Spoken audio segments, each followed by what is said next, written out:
pagpapahalaga sa kalayaan bilang isang Pilipino. Ang mga sumusunod ay nagpapakita ng pagpapahalaga sa kalayaan na mayroon ang isang Pilipino. Paglaban ang karapatan ng bansa laban sa paghihimasok ng ibang bansa. Maaaring sumali sa mga malakas pandigma ng bansa. Sumunod sa mga batas na mayroon ang bansa. Igalang ang mga karapatang pantawan ng kapwa. Pagpapahalaga sa kalayaan bilang isang mag-aaral. Makikita sa mga sumusunod ang mga pamamaraan ng pagpapahayag ng pagpapahalaga sa kalayaan ng isang bansa bilang isang mag-aaral. Mag-aaral ng mabuti bilang pasasalamat.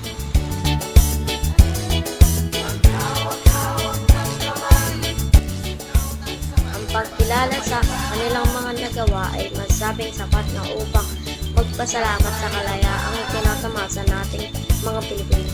Pero upang mas magpasalamat sa kanilang nagawa, dapat natin pangalagaan ang bagay na pinag-alayan nila ng kanilang buhay.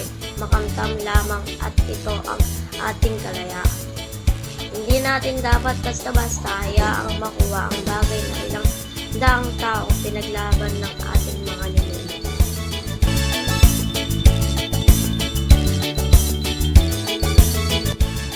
Ang pagiging malaya ay mahalaga para sa mga Pilipino upang maipahayag natin ang ating galing.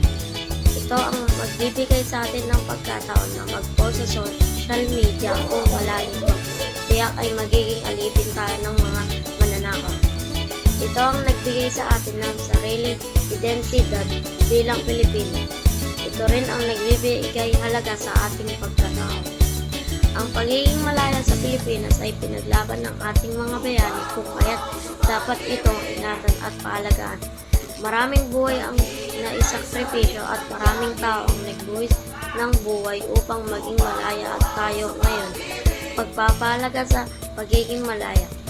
Gawin natin ang mga sumusunod upang maipakita ang ating pagpapahalaga sa ating pagiging malaya. Pagkakaroon ng pagkakaisa ng mga mayaman sa paglaban ito, pinakailangan. Magsikap tayo upang umunlad